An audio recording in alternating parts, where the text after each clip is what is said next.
फिर भी तू यहीं दुबका बैठा है। कितनी बेशर्मी है तुझमें। मालिक, रात बहुत हो गई है, इसलिए यहीं ठहर गया था। सूरज निकलते ही मैं यहाँ से ओझल हो जाऊंगा। एक छोटे से गांव में रहने वाले सभी लोग अपनी जीविका के लिए खेती किया करते थे। गांव के हर शख्स का जीवन खेती की कमाई पर ही निर्भर था। उस गांव में हरिराम नाम का एक जमींदार था, जिसके पास बेशुमार जमीन और दौलत थी। वह गांव का सबसे धनवान व्यक्ति था और नौकर चाकरों के साथ एक बड़े घर में रहता था। अमीर होने के बावजूद हरिराम बहुत ज्यादा अहंकारी और कंजूस था। एक दिन एक वृद्ध व्यक्ति उसके दरवाजे पर मदद मांगने आया। दया करके थोड़ा कुछ खाने को दे दो, मुझे बहुत जोर की भूख लगी है मालिक। भगवान की कृपा से आपके यहाँ तो सब कुछ भरा पूरा है।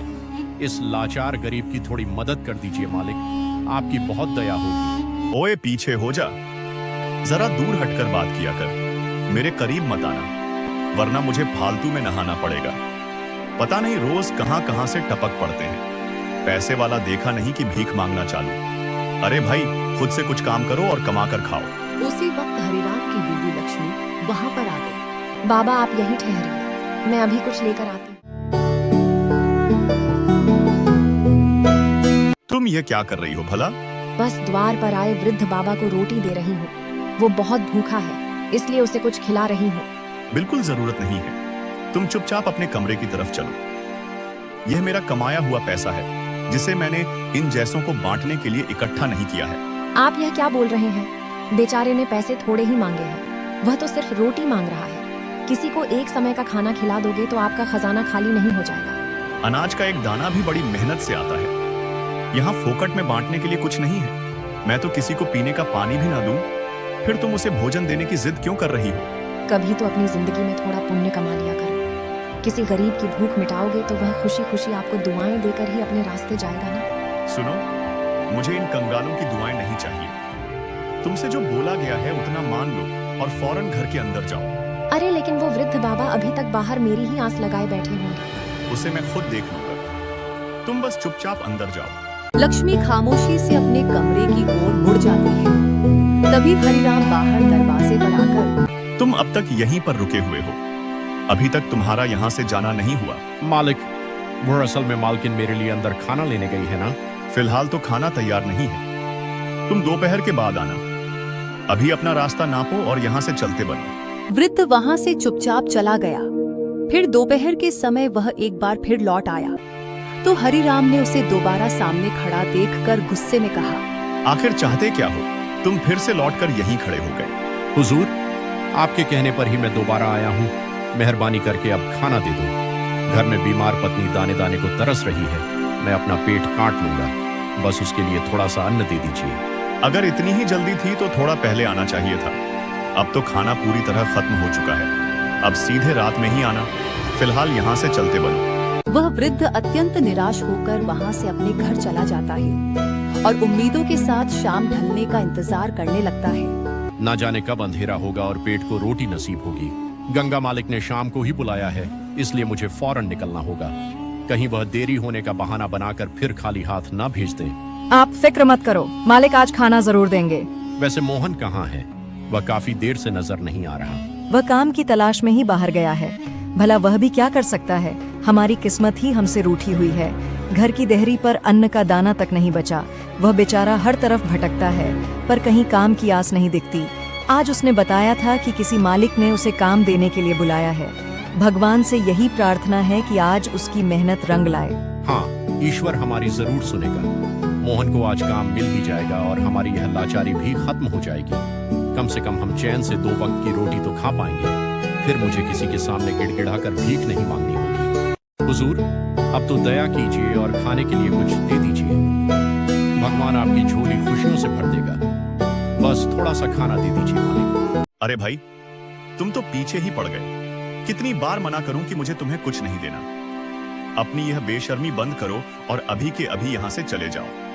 अगर फिर से यहाँ दिखाई दिए तो मुझसे बुरा कोई नहीं होगा। जाओ यहाँ से।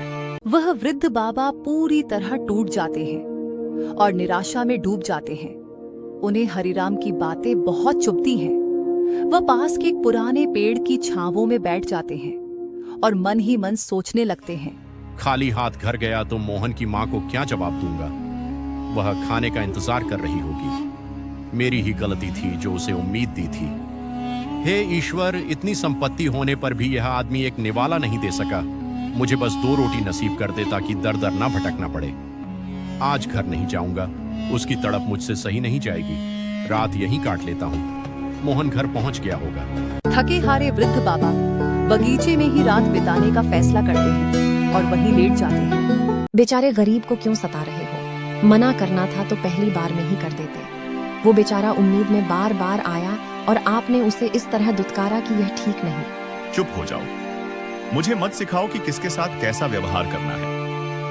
खबरदार, जो घर का एक दाना भी बाहर गया, अगर मेरी बात टाली तो अंजाम बुरा होगा। मेरे पास लुटाने के लिए कुछ नहीं है। हमारे पास किसी चीज की कमी नहीं, फिर इतना घमंड क्यों? अगर कभी आपको किसी के सहारे की जरूरत पड़ी और सबने मुंह फेर लिया, तब आपको उस गरीब का दर्द समझ आएगा। तुम्हारी हिम्मत कैसे हुई मेरी तुलना उस लाचार भिखारी से करने की? मैं वह शख्स हूँ जिसके इशारे पर यह गांव चलता है। मेरी तिजोरियों में इतना पैसा है कि मुझे किसी की मदद की कभी कोई जरूरत ही नहीं पड़ सकती। दुनिया इधर की उधर हो जाए, पर मुझे कभी किसी के सामने झुकना नहीं पड़ेगा। मेरे पास हर सुख सुविधा है, इसलिए अपनी यह नसीहतें अपने पास ही रखो। इतनी बड़ी बड़ी बातें मत कीजिए। किस्मत पलटते देर नहीं लगती। जब बुरा वक्त आएगा तब आपको अपनी इस बेरुखी का एहसास होगा। आपने कभी किसी प्यासे को पानी तक नहीं पिलाया तो ईश्वर से रहम की उम्मीद कैसे कर सकते हैं? यह घमंड और लालच का मेल एक दिन आपको बर्बाद कर देगा।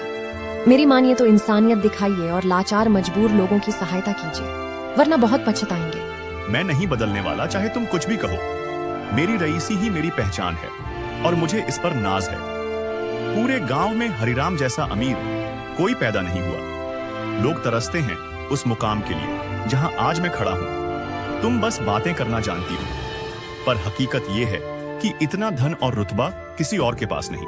बताओ, है कोई जो मेरी बराबरी कर सके? तुम्हारी सोच कभी नहीं बदलेगी। तुम अपनी दौलत के नशे में चूर हो।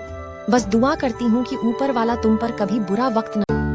लक्ष्मी गहरी सोच में पड़ जाती है और प्रार्थना करती है, हे प्रभु, इन्हें थोड़ी समझ दो। यह बार बार निर्दोषों का निरादर करते हैं और घमंड में अंधे होकर किसी को इंसान नहीं समझते। ये मेरी बात कभी नहीं मानेंगे, पर कहीं ऐसा ना हो कि इनका यही गर्व एक दिन मिट्टी में मिल जाए और इन्हें संभलने का मौका भी ना मिले। रात के सन्नाटे में टहलते हुए हरिराम को अपने बगीचे के एक कोने में वह बुजुर्ग वृद्ध बाबा लेटे हुए दिखाई देते हैं। उन्हें चैन से सोता देख हरिराम का पारा चढ़ जाता है और वह घृणा के साथ सोचता है, अभी तक यही है ये भिखारी? मेरे बगीचे को धर्मशाला समझ रखा है क्या? इसकी इतनी हिम्मत मैं बर्दाश्त नहीं करूंगा। अभी इसे धक्के मारकर बाहर निकालता हूँ। उठ यहाँ से। तुझे समझ नहीं आता क्या? इतनी रात को यहाँ क्या तमाशा लगा रखा है? मैंने तुझे दफा होने को कहा था, फिर भी तू यहीं दुबका बैठा है। कितनी बेशर्मी है तुझमें। मालिक, रात बहुत हो गई है, इसलिए यहीं ठहर गया था। सूरज निकलते ही मैं यहाँ से ओझल हो जाऊंगा।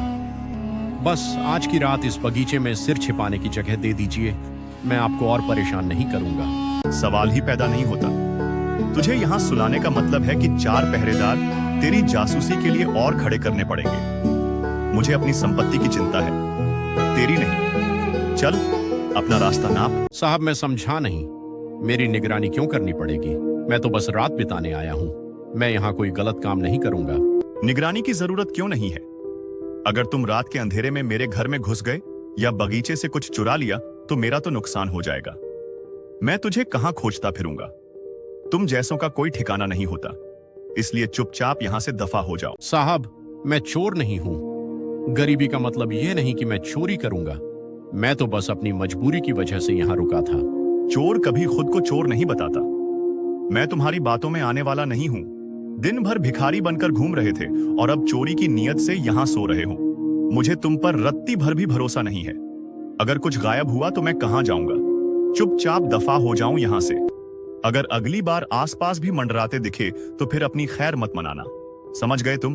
अपमान का घूंट पीकर वह चुपचाप बगीचे से बाहर निकल जाते हैं। हरिराम के शब्दों ने उनके स्वाभिमान को गहरी चोट पहुंचाई थी। वह अकेले में बैठकर ठंडी आह भरते हैं और सोचने लगते हैं, ईश्वर, क्या दिन आ गए हैं कि मुझे चोर कहाँ जा रहा है। मैंने हमेशा ईमानदारी का रास्ता चुना और चोरी को पाप माना। मेरा समय खराब है पर मेरी नीयत नहीं। भूखा रहा या हाथ फैला लिए पर कभी किसी का हक नहीं मारा। अगली सुबह जैसे ही वृद्ध बाबा थके हारे घर लौटते हैं। जी कहाँ रह गए थे आप? पूरी रात हम आपकी राह देखते रहे। मन में कितने बुरे ख्याल आ रहे थे। अरे कुछ तो बोलिए, क्या हुआ है जो आप इतने खामोश हैं? कल पैर मुड़ने की वजह से मैं चल नहीं पा रहा था तो मालिक ने बड़ी मेहरबानी दिखाई और रात भर वहीं रुकने को कहा। उन्होंने मेरा बहुत ख्याल रखा। अभी दर्द तो है पर मैं तेरे खाने के लिए कुछ लेकर आता हूँ। रात भर तेरे बारे में ही सोच रहा था कि तू भूखी होगी। आप शांत हो जाइए, हम ठीक हैं। कल मोहन राशन और दवाइयाँ लेकर आया था। उसे एक अच्छे मालिक मिल गए हैं जिन्होंने उसे काम और पैसे दोनों दिए। अब आपको कहीं बाहर जाकर हाथ फैलाने की जरूरत नहीं पड़ेगी। हम घर पर बैठकर सुकून की रोटी खा सकते हैं।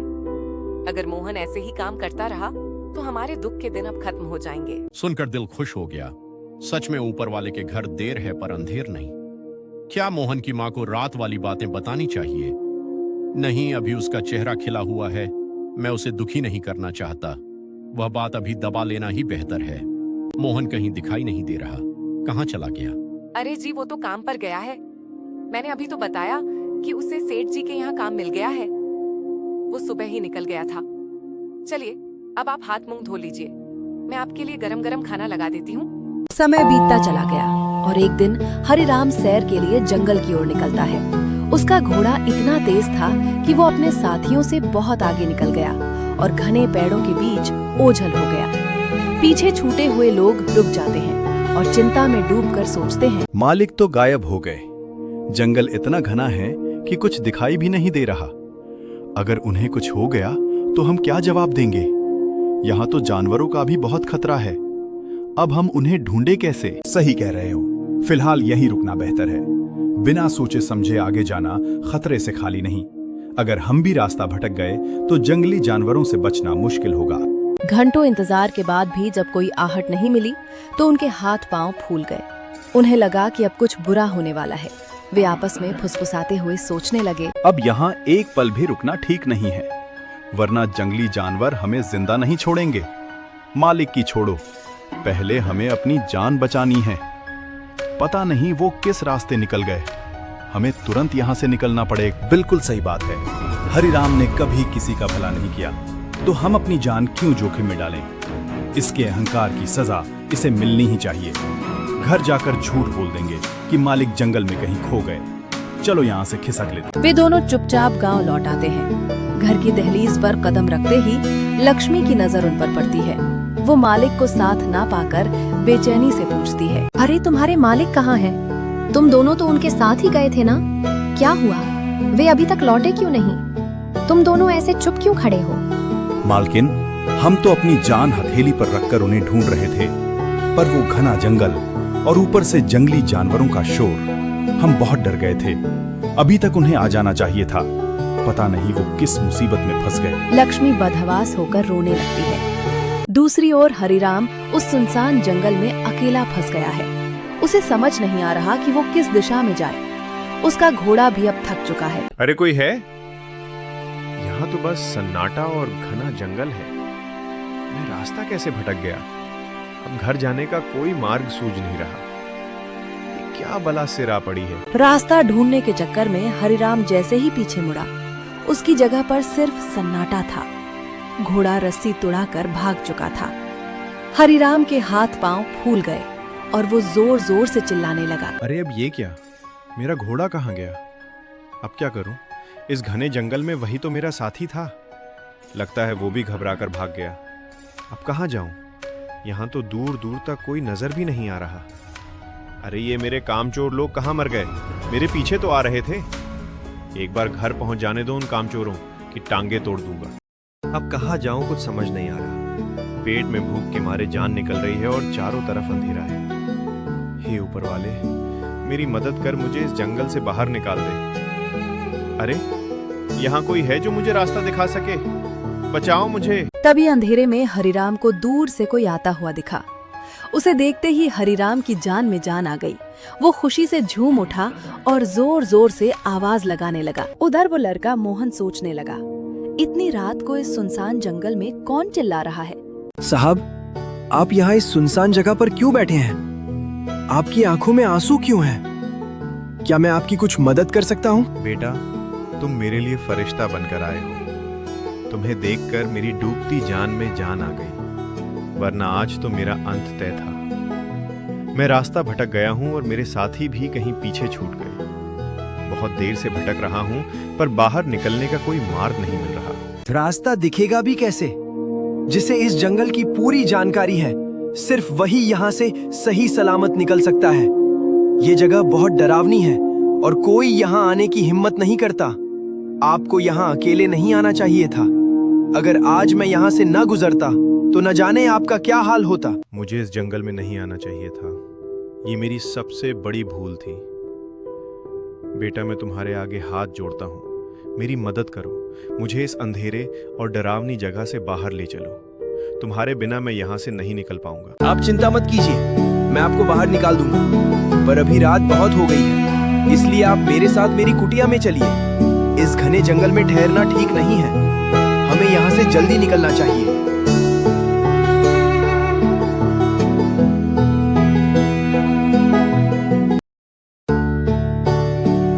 साहब, आप बिल्कुल चिंता ना करें। आप यहाँ चैन से बैठे। मैं समझ सकता हूँ कि आप बहुत थक गए हैं और आपको भूख भी लगी होगी। मैं बस अभी आपके लिए कुछ भोजन लेकर आता हूँ। बेटा, सच कहूँ तो बहुत तेज भूख लगी है। घर में जो भी खाने को रखा हो वही ले आओ। मैं बहुत आभारी रहूंगा। लड़के ने हरिराम को खाना परोसा। खाना खाते खाते हरिराम ने उस लड़के से एक सवाल पूछा। बेटा, क्या तुमने भोजन कर लिया? साहब, अभी नहीं किया भोजन, क्योंकि माँ ने ये खाना मेरे लिए रखा था। लेकिन आप इसे शौक से खाइए। मेहमान भगवान के समान होते हैं और उनका आदर करना सबसे बड़ा काम है। मेरे पिता ने मुझे हमेशा यही शिक्षा दी है। पर बेटा, ये खाना तो माँ ने तुम्हारे लिए बनाया था। तुम्हारे हिस्से की रोटी खाकर मुझे अच्छा नहीं लगेगा। तुम क्या खाओगे? अब ये खाना आपका है, मेरा नहीं। आप मेरे मेहमान हैं और मेहमान भूखा रहें, ये मुझे मंजूर नहीं। मैं तो पहले भी कई दिनों तक बिना खाए हूँ। आज एक रात और सही, मुझे आदत पड़ चुकी है। आप आराम से खाइए। हरिराम सोच में पड़ गया कि इस छोटे से लड़के ने कितनी बड़ी बात कह दी। उसकी निस्वार्थ भावना देखकर हरिराम का मन भर आया। इस बच्चे के संस्कार कितने महान हैं।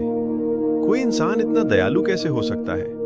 ये खुद भूखा है, फिर भी अपने हिस्से का निवाला मुझे दे रहा है। इसकी सोच कितनी ऊंची है। साहब, आप अचानक किस ख्यालों में खो गए? खाना ठंडा हो रहा है, अब आप जल्दी से इसे खा लीजिए। फिर हरिराम ने खाना खाया। भोजन समाप्त होते ही लड़के ने हरिराम के आराम के लिए बिस्तर लगा दिया ताकि वो सुकून से सो सके। साहब, अब आप निश्चिंत होकर घर के अंदर सो जाइए। मैं बाहर बरामदे में सो जाऊंगा। आपको कोई परेशानी नहीं होगी। आप बस आराम कीजिए। बेटा, तुम भी यहीं अंदर ही सो जाओ ना। इतनी ठंड में बाहर जाके सोने की क्या जरूरत है? यहाँ काफी जगह है। नहीं साहब, अंदर जगह कम है और आपको दिक्कत होगी। आप हमारे अतिथि हैं। अगर पिताजी को जरा भी भनक लगी कि आपकी सेवा में कोई कसर रह गई तो वे मुझसे बहुत नाराज होंगे। बेटा, तुम्हारे पिताजी इस वक्त कहाँ हैं? क्या तुम यहाँ अकेले ही रहते हो? और अपना गुजारा करने के लिए तुम क्या काम करते हो? मैं खेती बाड़ी में मजदूरी का काम करता हूँ साहब। माँ और पिताजी भी यही रहते हैं। बस आज एक रिश्तेदारी में गए हुए हैं। वे शाम ढलते ही वापस आ जाएंगे। बेटा, आज तुमने मुझ पर बहुत बड़ा उपकार किया है। अगर तुम ना मिलते तो शायद आज मेरी जान भी ना बचती। साहब, आप ऐसी बात ना करें। हम इंसान ही तो एक दूसरे का सहारा बनते हैं। जरूरत के समय किसी की मदद करना कोई उपकार नहीं। हरिराम शर्मिंदगी महसूस करने लगा। वो मन ही मन सोचने लगा कि इतने सालों में मैंने किसी की मदद के लिए हाथ नहीं बढ़ाया। आज इस बच्चे ने अपनी निस्वार्थ सेवा से मुझे आईना दिखा दिया। इसके पास कुछ नहीं है, फिर भी इसने सब कुछ दे दिया। और मेरे पास सब कुछ होकर भी मैंने कभी किसी को एक कौड़ी नहीं दी। आज मैं खुद की नजरों में गिर गया हूँ। इस लड़के ने मुझे सही रास्ता दिखा दिया। लक्ष्मी का बुरा हाल था। हरिराम का कहीं पता नहीं चल रहा था, इसीलिए गांव के कई लोग मशाले लेकर उन्हें खोजने निकल पड़े। फिर अगली सुबह जब उजाला हुआ। साहब, रात को आपको नींद तो ठीक से आई ना? बिस्तर पर कोई असुविधा तो महसूस नहीं हुई? अरे नहीं बेटा, मैं तो बहुत आराम से सोया। कल की थकान इतनी ज्यादा थी कि बिस्तर पर लेटते ही नींद आ गई। यहाँ के शांत माहौल में मुझे बहुत चैन मिला। तुम्हारी बहुत मेहरबानी। जी साहब, बहुत बढ़िया। अब आप बैठिए, चाय तैयार कर देता हूँ। सुबह की चाय से आपकी रही सही थकान भी मिट जाएगी। तुमने मेरे लिए बहुत कुछ किया है बेटा। तुम इस जंगल को अच्छे से जानते होंगे। मेरा एक कीमती घोड़ा कल से गायब है। अगर तुम उसे ढूंढ लाओ तो मुझ पर तुम्हारा बहुत बड़ा एहसान होगा। आप चिंता छोड़िए साहब, मुझे पता है कि जंगल में जानवर कहाँ रुकते हैं। मैं अभी जाकर देखता हूँ कि आपका घोड़ा कहाँ भटक गया है। मैं उसे लेकर ही वापस आऊंगा। सुबह से दोपहर तक लड़का जंगल का कोना कोना छान मारता रहा। आखिरकार उसकी मेहनत रंग लाई और घोड़ा मिल गया। जैसे ही हरिराम ने अपने घोड़े को सुरक्षित वापस देखा, उसकी आंखों में चमक आ गई और वो फूला न समाया। शाबाश बेटा, मुझे यकीन नहीं हो रहा कि घोड़ा मिल गया। तुमने आज मुझ पर बहुत बड़ा उपकार किया है। मैं तुम्हारा शुक्रिया अदा कैसे करूं? मुझे समझ नहीं आ रहा साहब, आप बार बार धन्यवाद मत कहिए। मेहमान की आज्ञा मानना तो मेरा फर्ज है। आप थोड़ा आराम करें, मैं इस बेजुबान के लिए कुछ दाना पानी लेकर आता हूँ। कल से जंगल में अकेला भूखा ही होगा। ये लड़का कितना दयालु है, इसे मेरे घोड़े की भी फिक्र है, जबकि मैं खुद इस बारे में नहीं सोच पाया। आज मुझे एहसास हो रहा है कि असली दौलत पैसा नहीं बल्कि अच्छे संस्कार हैं। इसके माँ बाप सच में वंदनीय है। अब मैं उनके आने का इंतजार करूंगा और उनसे मिलकर ही घर जाऊंगा। बेटा, मेरा मन तुम्हारे पिताजी से मिलने का है। अगर तुम्हें बुरा ना लगे तो क्या मैं उनके लौटने तक यही इंतजार कर लूं? तुम्हें कोई परेशानी तो नहीं होगी ना? साहब, आप जब तक चाहे यहाँ ठहरिए, हमें तो खुशी ही होगी। मेहमान तो भगवान का रूप होते हैं। आपके रुकने से हमें कोई परेशानी नहीं होगी। कुछ ही समय बीता था कि घर के आंगन में लड़के के माँ बाप अपने बेटे को एक अजनबी के साथ देख वे थोड़े हैरान हुए, पर लड़के ने तुरंत उनका परिचय हरिराम से करवाया। हे भगवान, यह तो वही शख्स है जिसकी मैंने मदद करने के बजाय उसे बहुत बुरा भला कहा था। मैंने इसे अपने घर और बगीचे से बड़ी बेरुखी से भगा दिया था। साहब प्रणाम। मोहन, ये वही साहब हैं जिनके बारे में मैंने तुझे बताया था। बेटा, उम्मीद है तूने साहब की आज्ञा का पालन किया होगा और उन्हें कोई तकलीफ नहीं होने दी होगी। आज मेरी आंखें खुल गई हैं। तुम्हारे बेटे ने निस्वार्थ भाव से मेरी सेवा की, जबकि मैंने तुम्हें धिक्कारा था। कर्मों की अमीरी ही असली अमीरी है। मुझे छोटा समझकर माफ कर दो। आज से मेरा घमंड खत्म हुआ। अरे अरे साहब, ये आप क्या कर रहे हैं? आप जैसे बड़े व्यक्ति को माफी मांगते देख मुझे संकोच हो रहा है। जो बीत गया सो बीत गया, आप बस खुश रहिए। आज से तुम्हारे दुख के दिन खत्म हुए। मैं तुम्हारे बेटे को अपने साथ रखना चाहता हूँ ताकि उसका भविष्य संवर सके। मैं तुम्हें अपना एक घर रहने के लिए देता हूँ। अब तुम्हें कभी किसी के आगे हाथ फैलाने की जरूरत नहीं पड़ेगी। नहीं साहब, आपका बहुत बहुत धन्यवाद, पर हम अपनी इसी दुनिया में खुश हैं। हमें इस झोपड़ी और मिट्टी से बहुत लगाव है। यहाँ हमें जो सुकून मिलता है वह महलों में शायद ही मिले। अब आप इनकार मत कीजिए। अगर आप मना करेंगे तो मुझे लगेगा कि आपका दिल अभी भी साफ नहीं हुआ है। अगर आपने वाकई मुझे दिल से माफ किया है तो आपको मेरी यह छोटी सी भेंट स्वीकार करनी ही होगी। हरिराम अब पूरी तरह बदल चुका था। वह हर गरीब और साधु संत की सेवा बड़े प्रेम से करता था। तो उसकी पत्नी लक्ष्मी की आंखों में खुशी के आंसू आ गए। इंसान की असली पहचान उसकी दौलत से नहीं बल्कि उसके अच्छे कर्मों से होती है।